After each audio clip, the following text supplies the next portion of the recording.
Welcome everyone to 105.5 The Ches, doing our call in, and we're honored to have two guests of a Week 4 highlighted match.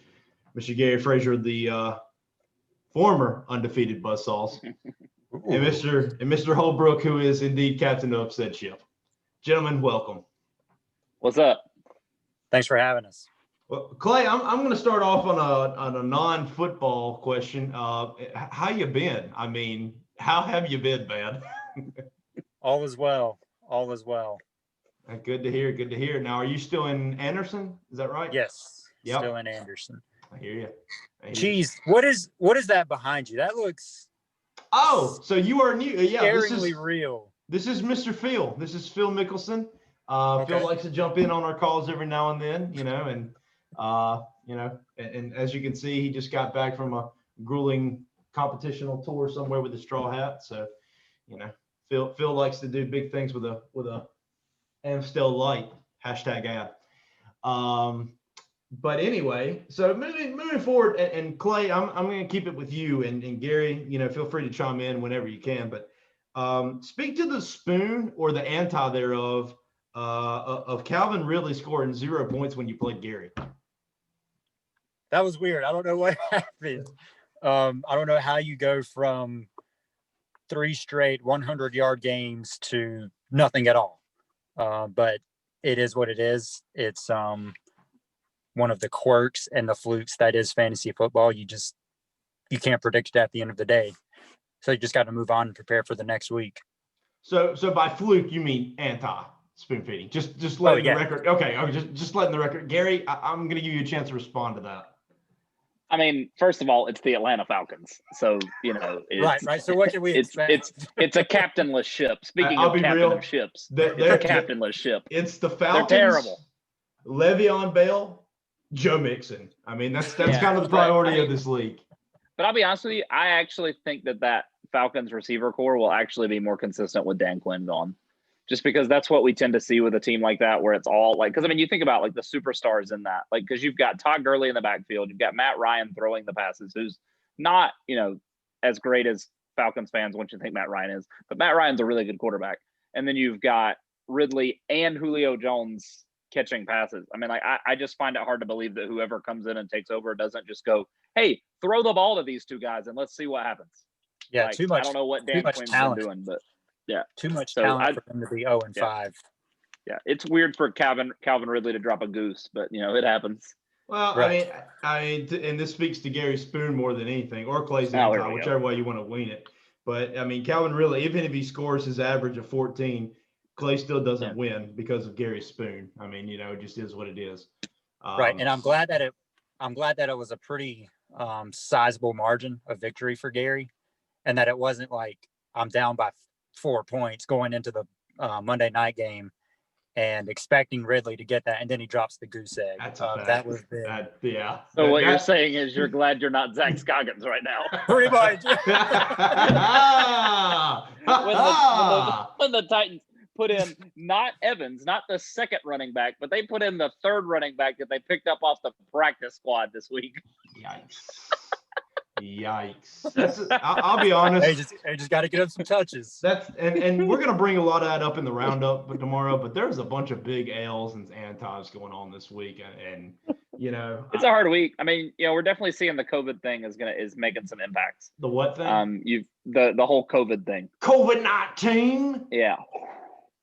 You gotta, I mean, it's hard to, I don't want to say that I've been more impacted by it than other people have, because I don't think that's fair, but just that first week I had 2 games. The one game that got impacted the first week was huge for me, because I had, when me and Clay played, because I had Titans players and Steelers players. I had a bunch, like I had 2 from each team.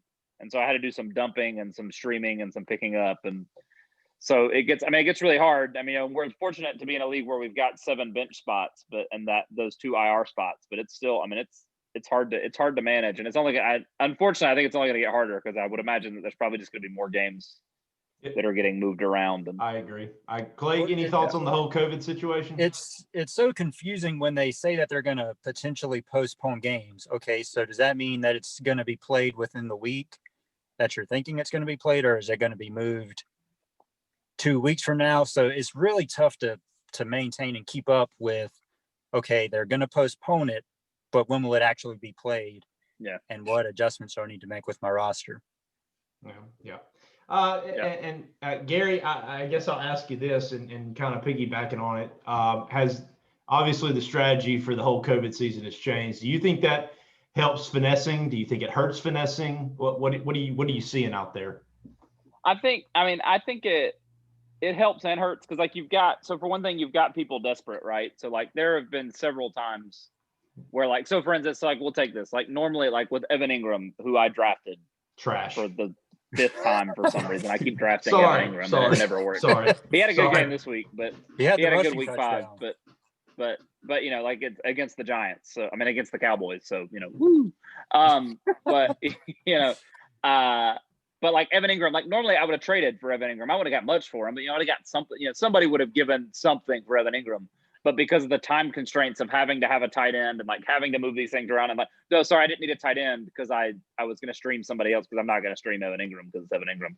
So I was going to put somebody else in. And so in order to put somebody else in, I have to move him around. And then I need to pick up a receiver and another quarterback to replace Tannehill. So like it becomes this whole mess of like who's going to play. So it's harder to trade those guys around because number one, there's inconsistency of when they're going to play. So nobody wants to touch them, right? So like nobody wants to touch. Like I couldn't do an outright trade for Tannehill for a quarterback. Like normally asking somebody to trade Tannehill for Fitzpatrick would be super easy because Fitzpatrick, sure, he's going to be great right now, but eventually Tua is going to come back. He's not going to be playing anymore. So like normally that would be a pretty easy trade to make. But like right now, nobody wants it because like, well, is Tannehill ever going to play again? Because, you know, can the Tennessee not be in the middle of an outbreak? Like, so it's really hard to make those moves.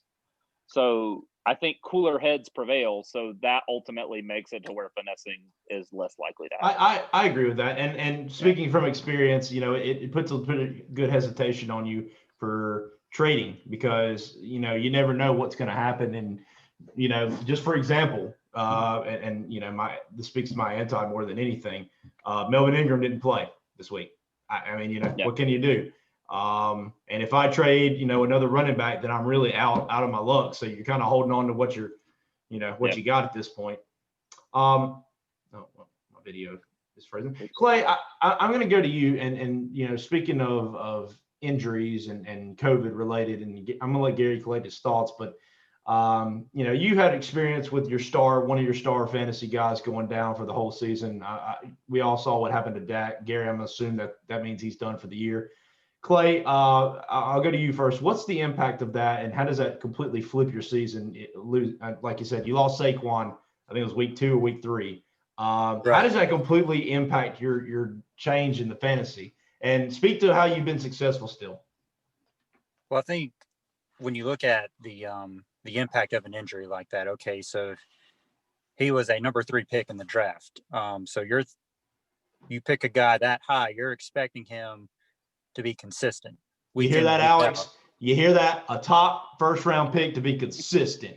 Now, week in and week out to continue, get a substantial Clay. amount Continue. of I'm sorry, Clay. I'm sorry. We're not here to bash anybody, but I mean, listen. Anytime you can take a shot at Joe Mixon, I'm all for it.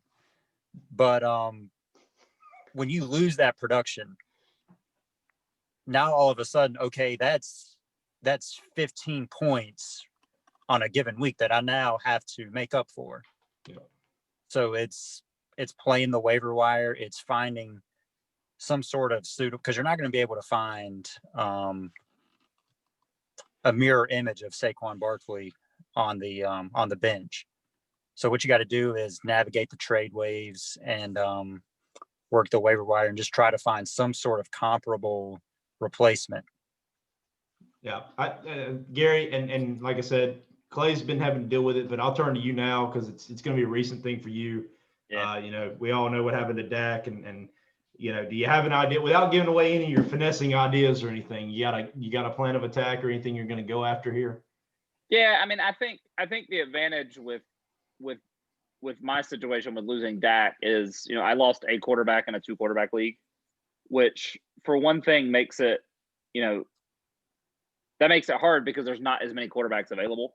Like, you know, like if you're in a normal, just like a 1-quarterback league, like usually like Tannehill would probably be sitting on waiver wires, and he dropped 30 tonight. You know what I mean? Like, so like there's good quarterbacks on the waiver that you can pick up. Right now, we're not really in that boat because you've got some people. Like I think, like I went and kind of did like a search and looking around at like people's rosters. Like I think Zach until the other day had 4 quarterbacks on his roster.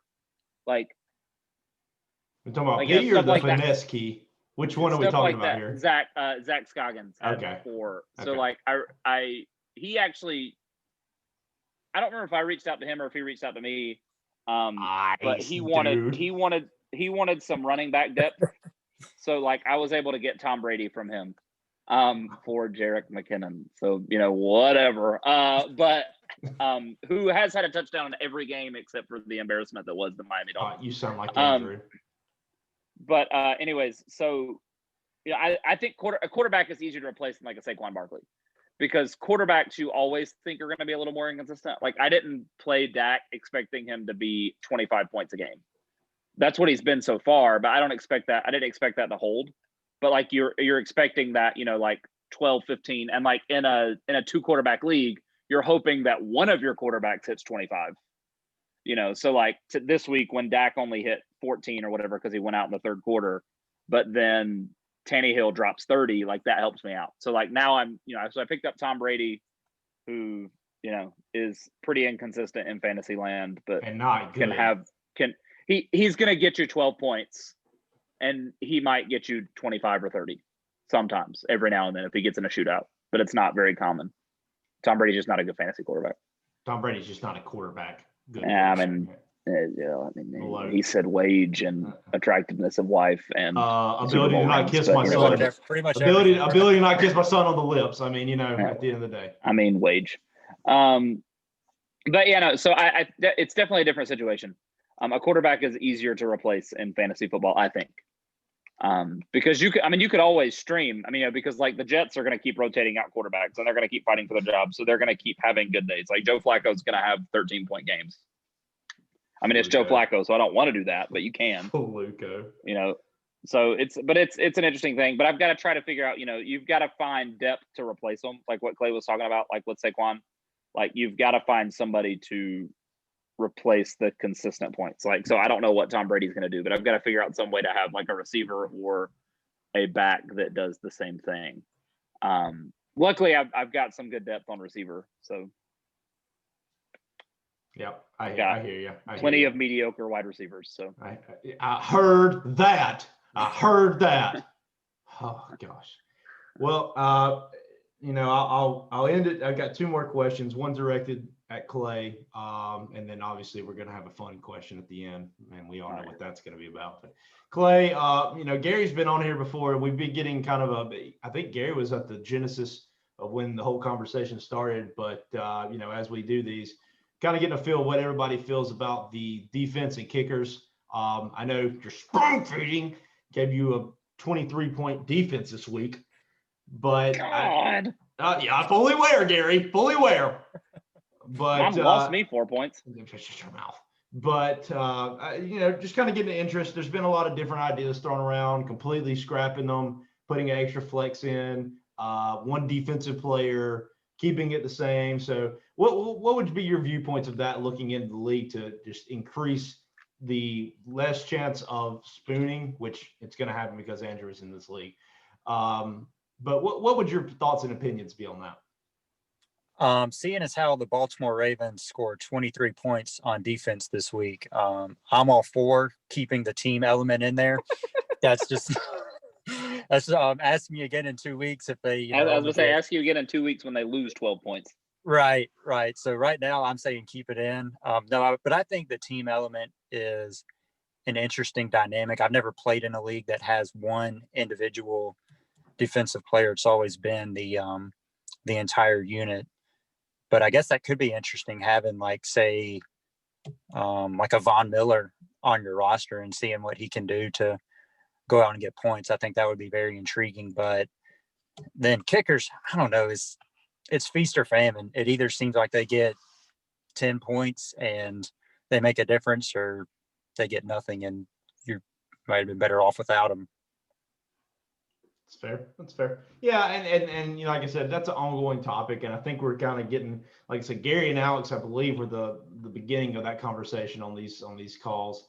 And I know that's being reviewed by the league managers, the higher ups, if you will, wage higher ups. But no, I'm trying to get an idea of what everybody's feeling in that league. And I think it's what you just said. Everybody's been burned by the defense and everybody's been blessed by the defense. Some more than others, like Andrew, if you get spoon fed. But I think overall, I hate to say it evens out, but we'll have to look at the numbers and everything. I don't know where my position is at this point. Nice cat, bro. Nice cat. Andrew, see how this cat's not morbidly obese? See how it's a correct weight? That's not fair. Clay, last question, and after this we'll have our final thoughts, and you can kind of speak your mind or whatever. But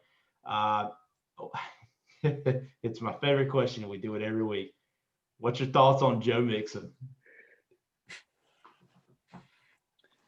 Joe Mixon, trade him, Alex.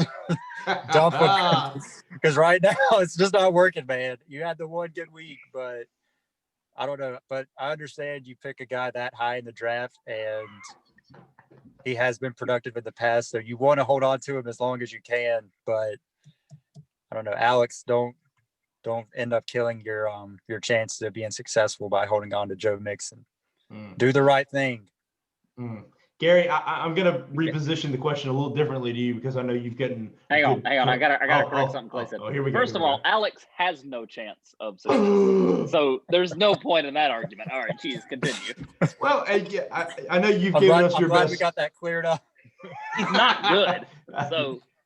Oh man. Well, Gary, I'll reposition it a different way, because we know, general how you feel of Joe Mixon. But what would your reaction be if, like many reporters have said, the strike of lightning, the anomaly, that Joe Mixon did score 3 touchdowns on you, like he did that one completely random, that's never going to happen again day? What would your thoughts be there? I mean, it's probably about like when Juju Smith-Schuster touched the ball 3 times and Chase Claypool had 3 touchdowns sitting on the waiver wire. I wasn't going to bring him up. I wasn't going to bring him up tonight, but you did. So, Deontay Johnson goes down hurt in the first half, and Juju touches the ball twice. It's fine. It's whatever. Whatever. You got a Pro Bowl receiver on your team. Don't throw the ball to him. It's cool. Just throw it to Chase Claypool. It's fine. Everything's fine. But anyways, no, I mean, it's frustrating when guys pop off like that. But as our league commissioner has said many times, even a blind squirrel finds a nut sometimes. So, it is what it is. True. So true. Well, that's all the questions I had. I guess I'll kind of open it up for closing remarks. Gary, I'll let you start. We'll let Clay have the final word. So, the floor is yours. So, obviously, the week that we're talking about right now, week 4, was a resounding victory. Week 5 was not my finest hour. I want to apologize to the fans. I want to apologize to those who have supported me, those who have worked hard to make my team successful. We'll bounce back. We'll come back stronger than ever. That wage to your fans. Clay, final remarks. Final remarks. Anything that you want to get off your chest?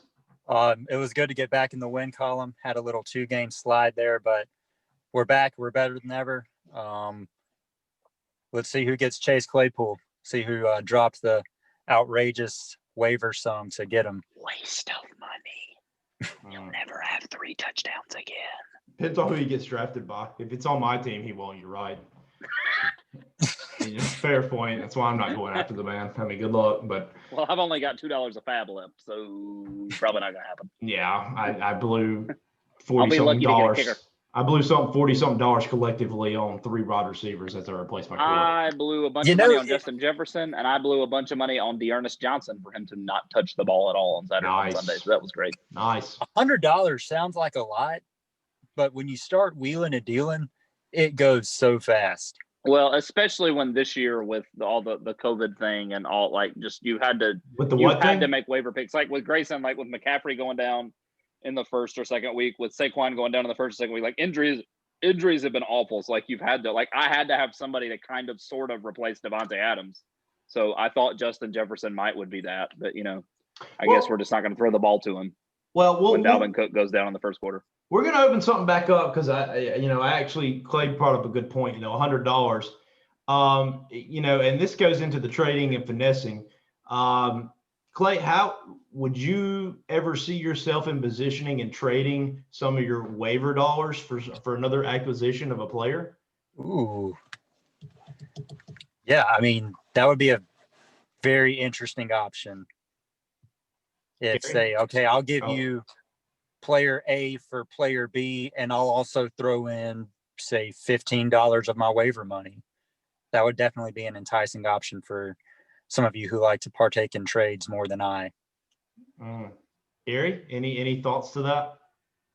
Yeah, I mean, I think it's good. I think it would get rid of some of the. We have a lot of in our league, like what I call the abundance of pocket lint trades, where somebody likes to offer 17 pieces of pocket lint for a good player. So we have a lot of 3-for-1 trades, a lot of 2-for-1s I'm fine with, but we have a lot of 3-for-1s or 3-for-2s. And so I think if you could, and usually all it is it's usually someone really ultimately trying to offer one person for one person and then just trying to sweeten it a little bit to get somebody to take it. I think the word you're going for is finessing. Yeah, I mean, yeah, it is to an extent. But the word you're looking for. But as a manager of a team, I'm more likely to let somebody go in a situation where I need something else if I know that I'm also going to be taken care of 3 weeks from now when I get out of that situation. So, for instance, I would not that Devontae Adams is going anywhere, but I would be more likely to let him go for a middle of the road wide receiver and a middle of the road running back if there was some money tacked on, because then I know that in 3 weeks I can pick up somebody who's, kind of as the offenses develop or somebody gets hurt, I can sneak in and grab somebody that would help me in the long term. So I'd be willing to do that. I'm not in that situation right now because I'm not desperate to let somebody go because I'm still 4-1. My record's fine. I'm not upset. But if I were in that situation, I would be more likely to let him go in that kind of a situation. Or if I were or like a Dalvin Cook, even letting them go for not really a favorable trade, but if there's a little bit of money in there too, I know as a manager I can use that later on to help my situation. Yeah. Have they given a diagnosis on Cook yet? Yeah, it's I showed what it should have shown. He strained abductor, I think. He'll probably be out next week just so that they rest him for the bye, and then he'll be back and fine. It's just a really bizarre, just basically a pulled groin. He pulled his slinky, if you know what I mean. But no, all right, gentlemen. I again appreciate it. Congratulations on being a highlighted match. Clay, I know it wasn't what you wanted, but wage all to you. I can't give you much too good of grief. Don't worry, Clay. Andrew Spoon got me. He had to give my quarterback a compound fracture to beat me. Facts. Well, for all black those magic or something. Yeah, facts. Well, like I said, for all everyone tuning in, Gary is in the. Actually, I think he's going to be tied for the league in the no division. It's close. Me and Andrew are 4 points apart. Yeah, so I don't know who's actually going to be up both top. are going to be 3-1. Yep. And then Clay, I think you're actually going to be. I don't know if Skeet won, but you are in the league in the cheese division. So, definitely want to wish you both the best, Clay. You lack still. I can't let you off the hook for what you did this week. You know what you did. Well, gentlemen, I appreciate it. Definitely tune in. Hopefully we'll see you more on highlighted matchups and thus some weekly calls and, appreciate your time. Yep. Wade, young man. Thank you, Cheese. See you, Gary. See y'all. See ya.